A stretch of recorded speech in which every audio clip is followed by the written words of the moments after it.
प्रिय छात्रों, परिवहन व्यवस्था के अंतर्गत सड़क परिवहन, रेल परिवहन, पाइपलाइन परिवहन के बारे में आपको बताया गया है। आज हम इसी क्रम में एक और नया टॉपिक लेते हैं और आगे बढ़ते हैं। जल परिवहन। तो जल परिवहन भी परिवहन का एक मुख्य साधन है। प्राचीन समय से ही जल परिवहन का उपयोग यातायात के रूप में किया जाता रहा है।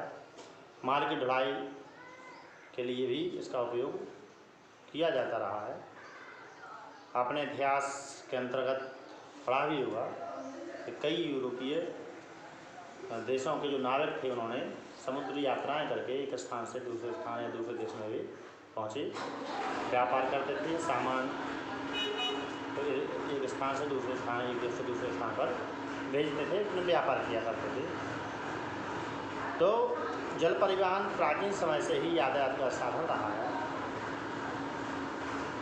आज की परिस्थिति की जब बात की जाती है तो आज की परिस्थिति के हिसाब से जल परिवहन का विश्व व्यापार में काफ़ी महत्व बढ़ गया है। इसके द्वारा बड़े से बड़े व्यापार को आसान बनाया गया है। जो कई सैकड़ों किलोमीटर या हज़ारों किलोमीटर की समुद्री दूरियां थीं देशों के बीच, आज विज्ञान ने इन दूरियों को कम कर दिया। नए नए जहाज बनाए गए हैं, इनके माध्यम से एक देश से दूसरे देश में जाया जा सकता है। वहाँ से मालों की ढुलाई आसानी से की जा सकती है। आपको पता होगा, जहाज़ें काफ़ी बड़े आकार की होती हैं। भारी मात्रा में इनमें सामान्य वस्तुएं लाई जा सकती हैं या भेजी जा सकती हैं। और साथ में जो जल परिवहन है वह परिवहनों में सबसे सस्ता साधन है। साथ में यह पर्यावरण के अनुकूल भी है। मतलब पर्यावरण को जल परिवहन के साधनों के द्वारा ज़्यादा क्षति नहीं होती है।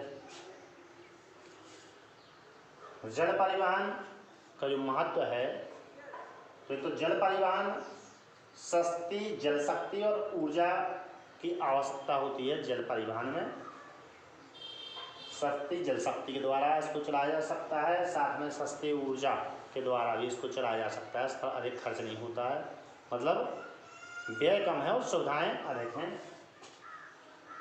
जलयान में सामान अधिक लाने व ले जाने की क्षमता होती है। जलयान है या बड़े बड़े जहाज हैं, उनमें भारी मात्रा में, आपको बताया, भारी मात्रा में सामान को लाया जा सकता है और भेजा जा सकता है।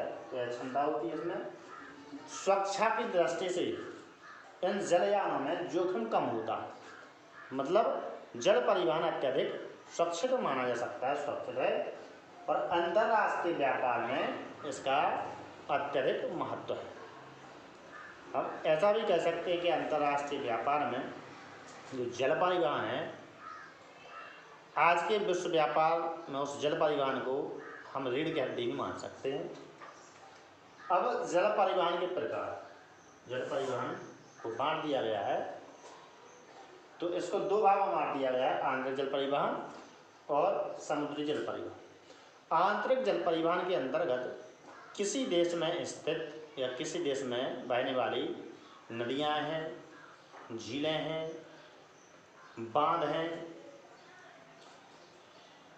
इनके माध्यम से एक स्थान से दूसरे स्थान पर जलयानों के द्वारा, नौकाओं के द्वारा, स्टीमरों के द्वारा सामान या सवारियों को एक स्थान से दूसरे स्थान पर ले जा सकता है।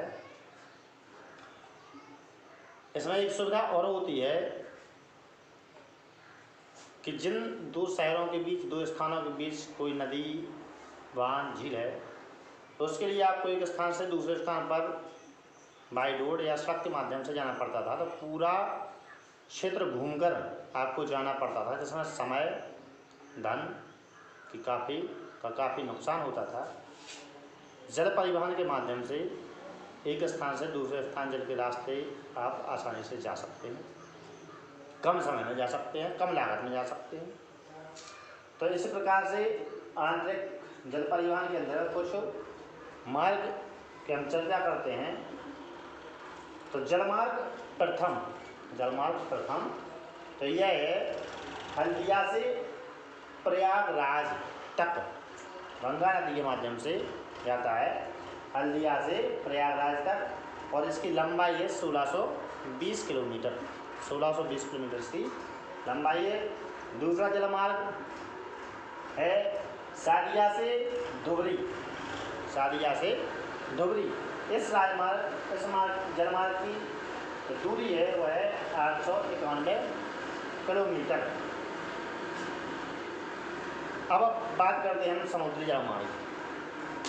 तो समुद्री, जैसा कि हमें पता है अधिकांश देशों की सीमाएं समुद्र को छूती हैं, तो व्यापार के लिए समुद्री मार्ग को अपनाया गया है। एक देश दूसरे देश में वस्तुएं भेजने के लिए, वहाँ से वस्तुएं मंगाने के लिए जलयानों, बड़े बड़े जहाज़ों का सहारा लेकर इनसे समुद्री जल के रास्ते एक देश से दूसरे देश में सामान की आवाजाही की जाती है। तो इसे नाम दिया गया है समुद्री जलमार्ग। अब आप लोग इसको समझ लें और इसके नोट्स तैयार कर लें, और आप लोग इसकी फ़ोटो निकाल कर, जिससे हम उसको चेक कर सकें।